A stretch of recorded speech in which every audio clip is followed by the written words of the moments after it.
view. Yeah. In the garden. The sun's at the back of me, so at some stage it might play the bloody camera up, but so here it is, straight from the fridge, so it's lovely and cold. Stayed hazy. I thought it might clear actually. It did look clear on the racking in there, so whether it's because I've moved it and then um, it's not yeah, it's not sorted itself out.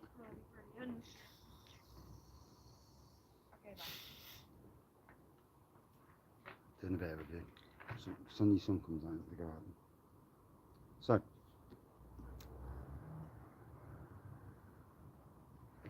here we go. 6% came out at the intended ABV, and we'll pour a proper glass because I'm not messing about. Oh, that sun's out. Wow. It's like being abroad, to be fair. And like anything in life, if you've been abroad, you know how hot it is. You've been in temperatures of 36, 37. They don't really bother you. The problem is when you go upstairs and go to sleep in your bloody bedroom, which has got no aircon. And yeah, there's the downside. And on the front, we've shut all our curtains, windows, put the blackout blinds down on the front of the house to stop the sun coming in and warming the house up that way. Obviously, in the winter months, you want to be warmed up, don't you? But in the summer months, you don't want it. But anyway, good carbonation going off here. So when I did the taster review, there was no carbonation for obvious reasons. But this time, good carbonation going off. It's got a lovely orange looking, like a hazy orange pour. I dare say it's not, I've not brewed it 100% perfect. You know, and let's be fair, in all the games that we play with brewing, it's really only the person that drinks it who really cares. As long as it tastes good to you, then yeah. I mean, if it don't taste good to you, and you're the one who brewed it, then it's a typical lager malt nose. You're not going to get much of a nose off this. Let's dive into the taste.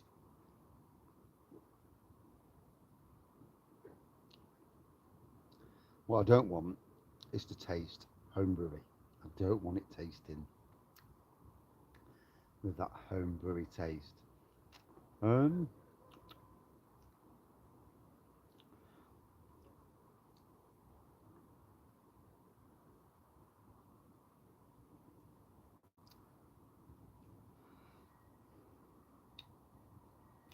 there's a slight sweetness there. So is that sugars that not fermented out, or is that intended? Um, always hard to know.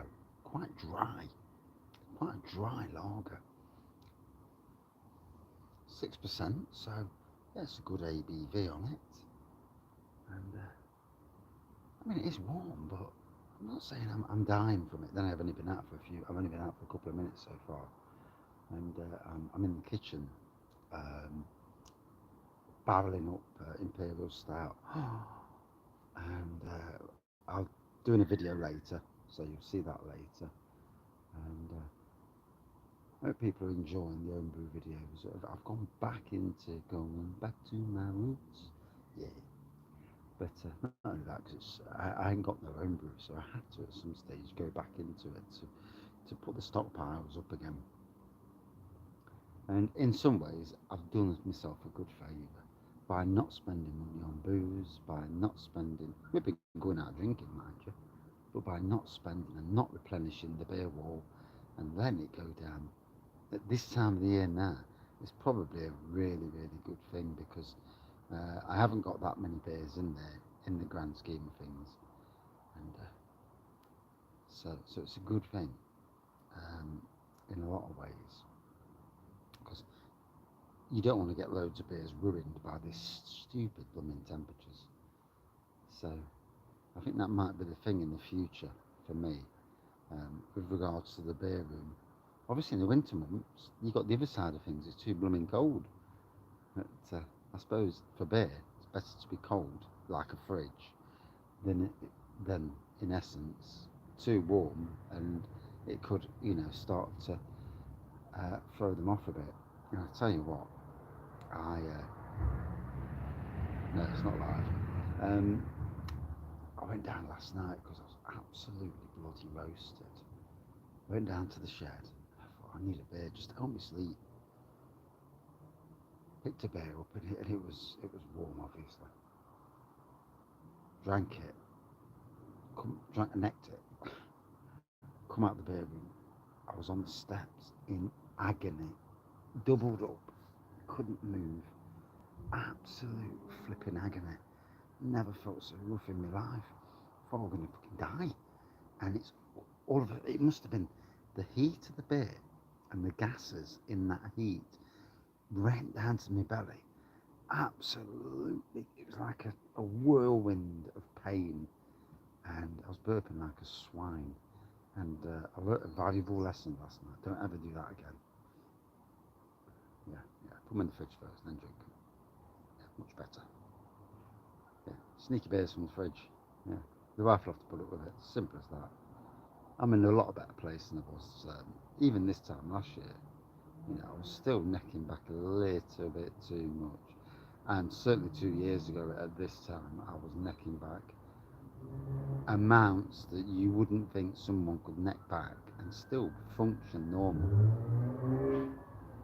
Some dickhead with his car. Yeah, you always get the idiots when the weather's like this, don't you?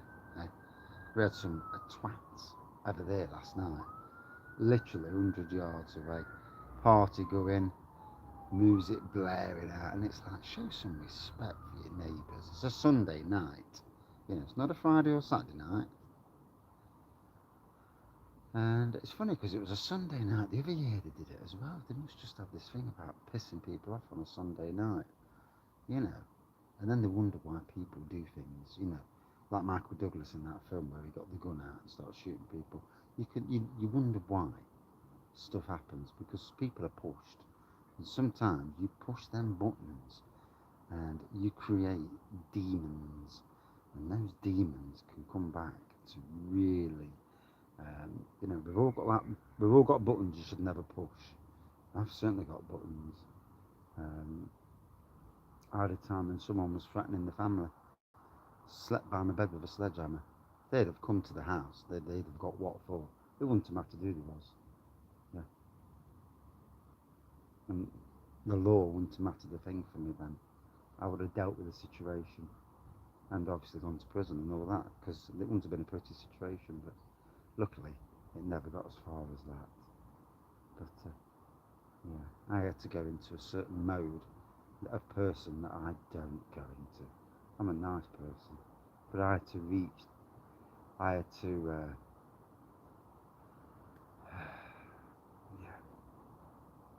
go down a road that I don't go down. It's not for me. Don't do violence. I'm not someone who thinks he's a hard nut. Don't intend to be that way. Like anything, there's always buttons you should never push. And the reason why I don't always been a decent person, or at least try to be. So, I ain't got a clue how many minutes I've been talking. Is it 4 minutes or 8 minutes? Or is it 6 minutes? I can't even see. In any case, cheers.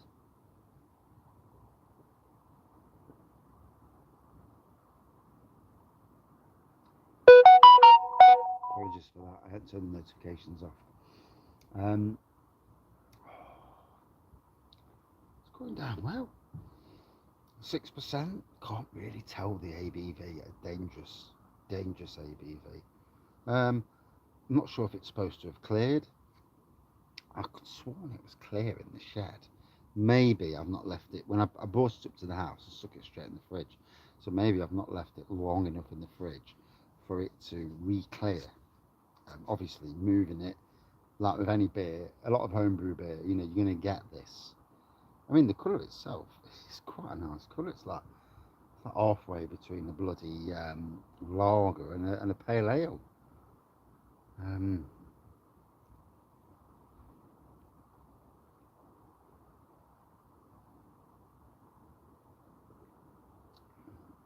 and certainly at cold temperatures, it's hitting that spot. That spot where you just necking your beer, you know, coming out, grabbing a bit of sunshine, then getting back in the house where it's cold, cooler. Thank God we live in brick houses, eh? Imagine living in a shed. Wooden houses at this time of the year, like in America. Hey, Jesus, Mother of Christ. No wonder people go for dips in lakes and stuff. You can understand why. Anything to cool down. I mean, I could have put the hot tub on tonight, and tomorrow, while I'm here in the daytime, I may actually fill the hot tub up and, yeah, put it on about 35, 36. So, below the temperature.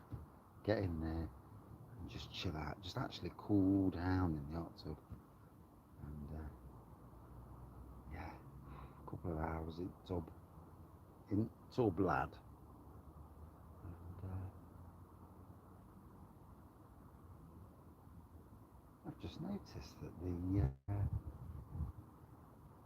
the idiot who put the boiler in did a piss poor job of the cement in, and he's left the wall plugs hanging out the wall on that gutter pipe hanging down. So he's put his pipe in, and he's actually left them hanging out. Tell you what, there's some proper bodge artist tradesmen.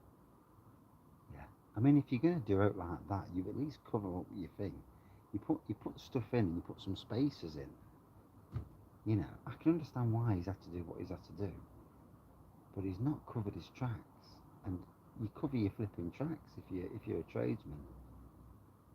Ugh, piss poor workers. Fucking world's full of crap workers. In any case, at 12 minutes 10 seconds, I can actually see what I'm doing now.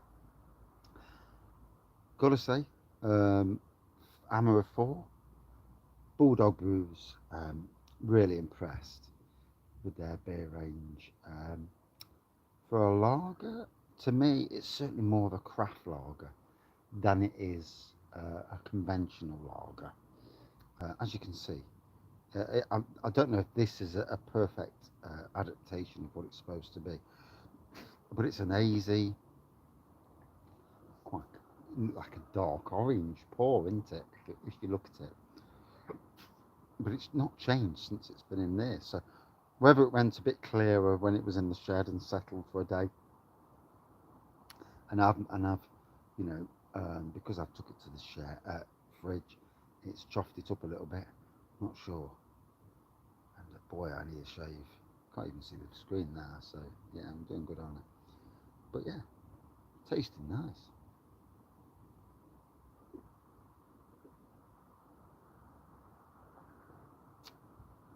Like I say, with the ABV, you wouldn't know. I don't think this is going to go down well with my lager friends that drink like the likes of Amstel and all that stuff, because they'd look at that and think, what the hell is that? And even though it's, for me, it's very quaffable, very drinkable, for a standard lager drinker, they ain't going to drink that. My wife would. Yeah, she would. A bit of lemonade in, yeah, it won't matter to her. 6% she might actually get drunk once in a while. Yeah. Oh, but anyway, I hope everyone's safe today. You know, it's funny. I read some Facebook comments yesterday and on the internet, and I'm not going to mention names or anything like that, but you could see uh, the weather, people calling the weather, you know, saying things, and other people taking offence to that, and yeah, it's quite funny. So I've kept out of that argument. Obviously, I work outside, so for me, it drains the hell out of you, and it's not nice. It's not nice weather, and you know, some people like the weather, some people hate it. We live in Britain because we don't normally get these shitty temperatures. But yeah, so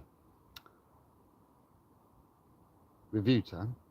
Finally, yeah, hazy, poor. Am I bothered about the colour? No, not really. No, I consider this a craft cider lager rather than a standard lager. It's called a special gravity lager, 6%. Like I say, aroma. Yeah, there's literally no aroma. It's like it's a pure lager malt aroma. It's a slight maltiness. There's a hint of something sweet there. I'm not saying it's sugary sweet, so don't think it's not done its job on the fermentation side.